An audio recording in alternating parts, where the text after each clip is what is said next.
Chukitable Media. How are you doing at this moment? I want us to talk about the topic blame the government, don't blame the people. Or blame the people, don't blame the government. What am I dragging at? I was challenged over this particular issue, this topic, that we shouldn't blame the government, that we should blame the people for all the anomalies that is going on in Nigeria, and most especially in the oil and gas industry in Nigeria. I don't know which side you're staying. I don't know which side you want to take. My side, the other people's side, to say, okay, now you don't have to blame the government, you blame the people. Then I said to my antagonist, I said, look, who are the government? Who are the people? Then don't you think that it is the government that's supposed to lead the way and show good example, and a situation whereby the government is not firm and not showing good example and not representing what they're supposed to represent, that is the people, thinking about the people, representing the people, doing the right thing and put the interest of the masses first over theirs on whatever they do. Then that is when we will have to start to blame the government and say, okay, yeah, they are not doing the best. If they are not putting all these interests, the interest of the people first, and they are, like putting their own interest first, because they're supposed to show example, good example for that matter. So in a situation whereby they don't show good example, then definitely the people also will start to be corrupt, and it's going to be free for all. Everybody will be doing whatever it feels is okay. And in that situation, you have some element in the society being above the law. That is to say, the friends of those people in government, and the people or the government, the people in government are themselves also will have to be blamed because they're not showing good example. Law is not a law that covers all. It covers some, and it left some uncovered. So that is why I said it is the government to be blamed. Now, let us go deeply into this topic of blame the government and don't blame the people. And I want you to come up and give me your own argument and tell me the reason why we have to blame the people for the anomalies that is going on in Nigeria or anywhere or any organization or any society for that matter. Now, why should we blame the people? Tell me the reason why you think the people should be blamed. Put your own argument and put your comments in the comment section and let us discuss about it. Blame the government. If the government is not standing all right, that is the position I take. It's not a matter of quarrel, it's a matter of principle, and that is where I will stand for now. But let me give you examples, and the examples you also find on this channel, because last week, if you check on this channel, Chukitable Media, you will see how I put in one statement or one sentence all the words coming out from the NNPC GMD, Mr.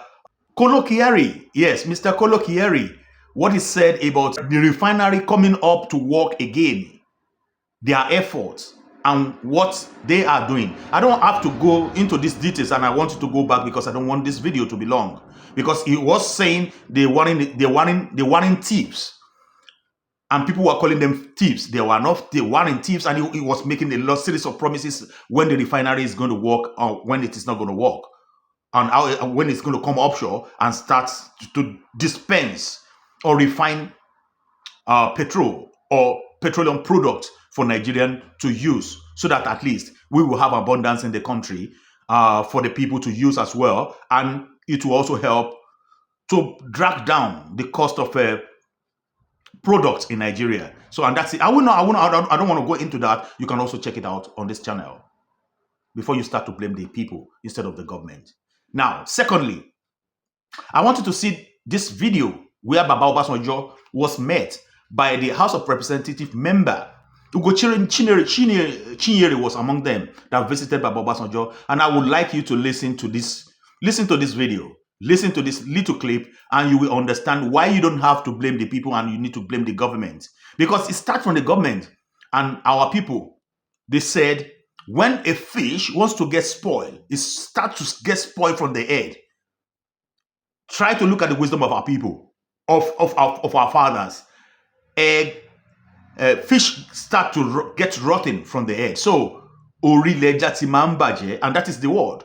Now, Baba Obasanjo, he put his own word on table and he put it on gold to explain to us why we are where we are today on the issue of refinery.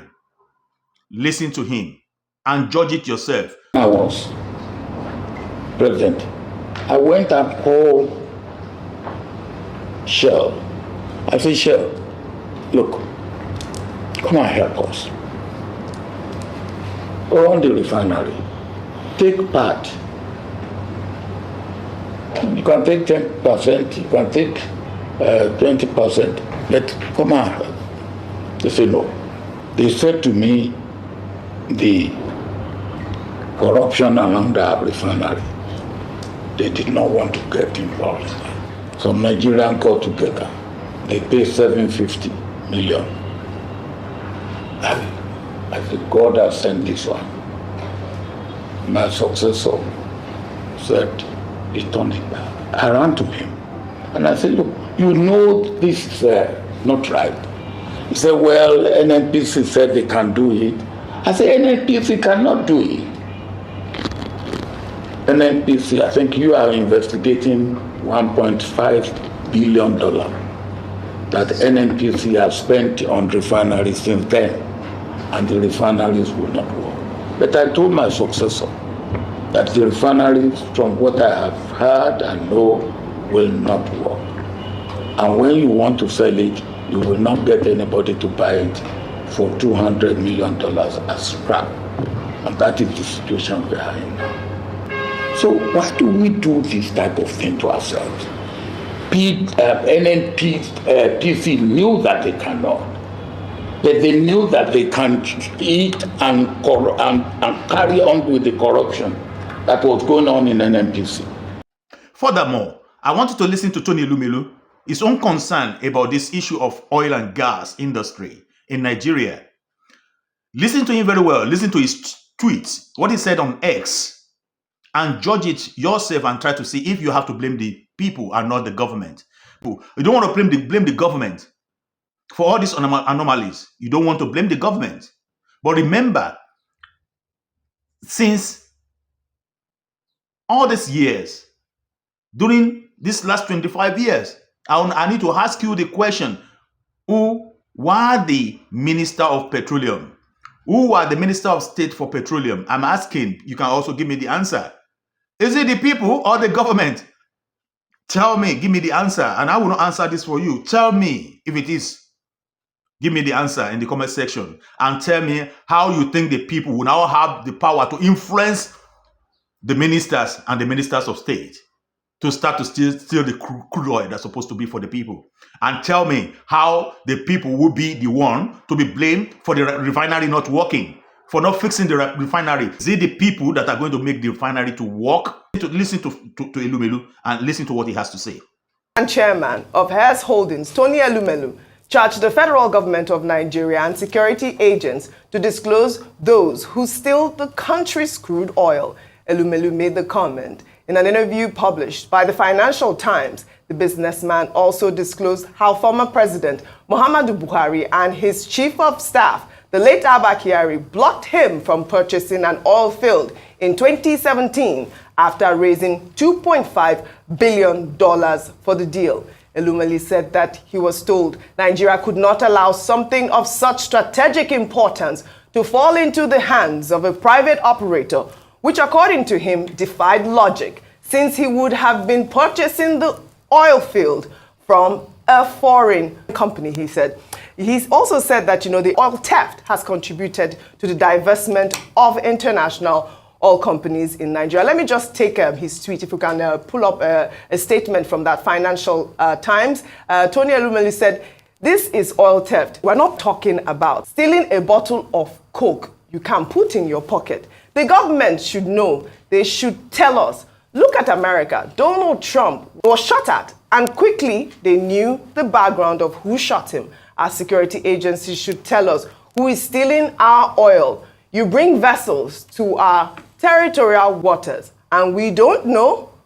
But, last month, actually, operatives of the Nigerian Navy ship Pathfinder uncovered over 230 100,000 liters of alleged illegally refined diesel at a private residence in Rivers State. Let's take a look.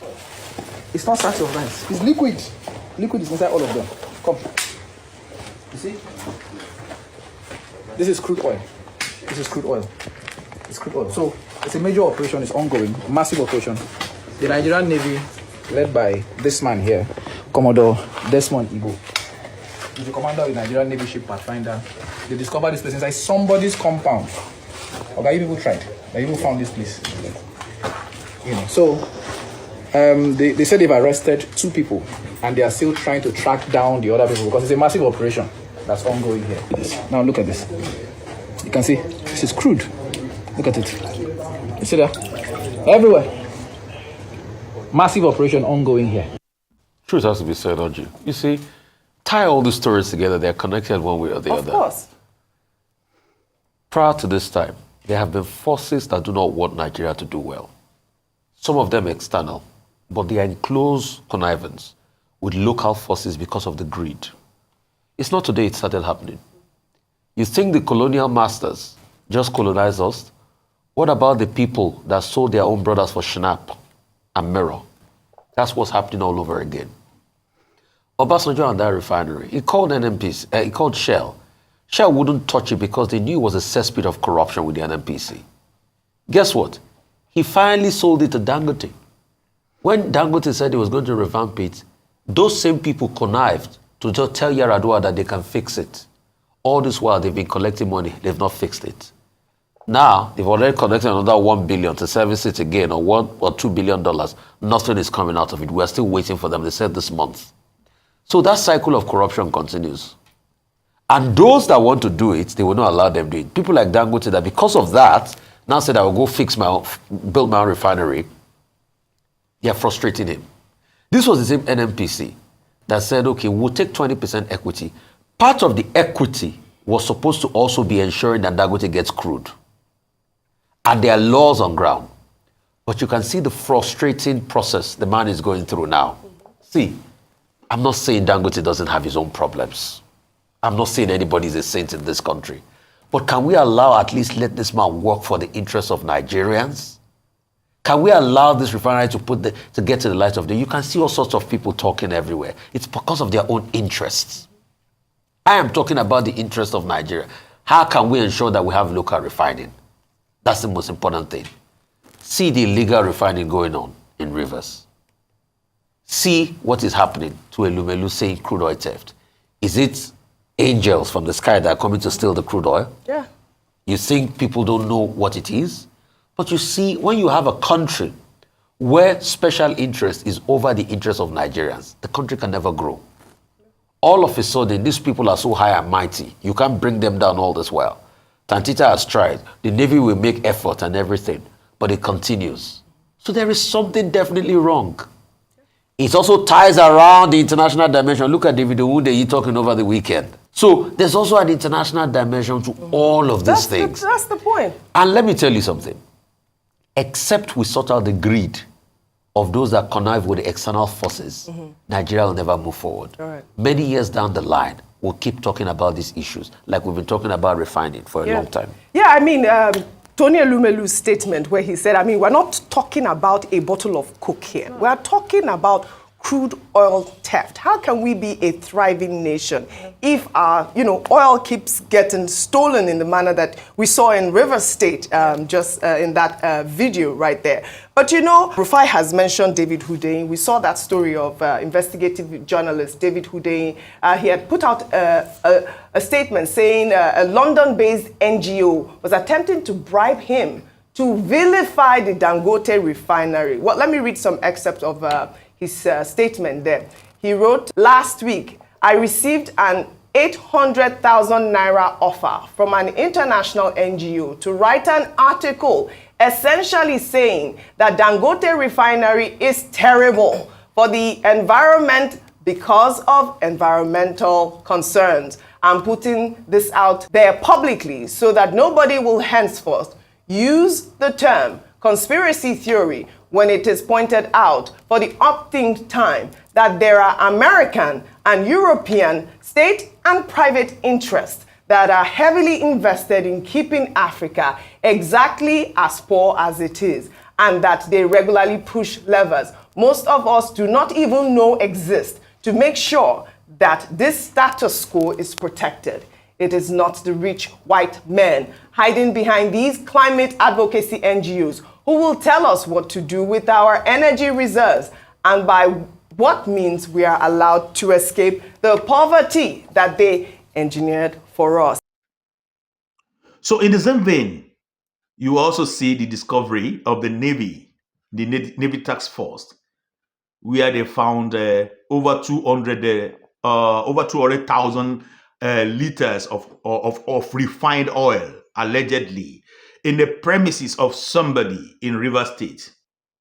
It is upon this discovery that the people are saying it's not right to blame the government, it is right to blame the people. It is upon this discovery that some people are arguing and putting the blame on the doorstep of the people instead of putting the blame on the doorstep of the government. Now, my take on this is that the Navy discovered this. Yes, the navies are doing their job. But in the report, why can't the Navy or the reporter reporting this to us mention the name of the owner of that house? At least somebody must own the house where this refined fuel was found. Either it is diesel, I don't know. What is the name of the person? And what is the area where this fuel was found? We need to know. I mean, if you want to stop all this nonsense, if you want to stop all this corruption in the oil industry, why can't we just adopt the naming and shaming of those people involved? We need to adopt the naming and shaming of those involved.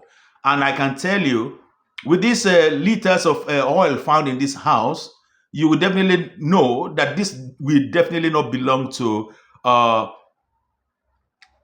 just nobody in the society. There must definitely be a big man, a politically exposed person behind this discovery. So, and that is why it is so much like that. So, if there's no politically exposed person behind this, why can't we just mention the area, mention the name of the owner of the house? Because it's not just it is not just an accident that we found all this thing there. It must have been going on for a very long time. Let us know the name before we start to blame the people instead of blaming the government. Because I mean, let us even take it this way. Let's blame the people that they are the ones sabotaging the whole industry. You know, keeping oil and refining oil, locally and stuff like that, to be sold off somewhere like that. Okay, fine. but if you were in this situation in a country whereby these natural resources, this oil was found in your father's compound, or in your area, or in your locality that belongs to your ancestors, and you can now see what the government is doing about it, stealing it, not even stealing it, tapping the oil, refining it, and selling it off, and not giving you proceed from there. Then what will you do? I think you will also have to go down there as well and say, yeah, this belongs to my father, it belongs to my compound. So definitely, I have to find a means of tapping it as well. If you don't want to give me officially, I can also tap these resources as well, refine it and sell it off. Because if the government were up to date and giving what is due to those whom this right are due to, then definitely we won't fall into this problem. Because I mean, these resources was found in some people's compound. So that's why they're supposed to also enjoy what was found in their own compound. So situation not to do justice, to give what is due to whom it is due. So definitely you will have all these things. So that's why we talk about blaming the government, because when the government is not up to date, not up to task, and doing justice, then you start to have all this type of problem that we are facing right now. And that is it. Now, another angle I want you to take to look at it is, look, God help all these people in this task force. If eventually this discovery, this oil, belongs to a politically exposed person, and they blew it open like this, God save them so that they will not lose their job, because they will definitely lose their job if this, what they said they discover now, belongs to a highly politically exposed person up there. Then you are in trouble. Then they are in trouble. Now, if you said, okay, don't blame the government, you start to blame the people. I want to ask you, all these sheep, all these large sheep on the high sea, who does it belong to? Who do they belong to?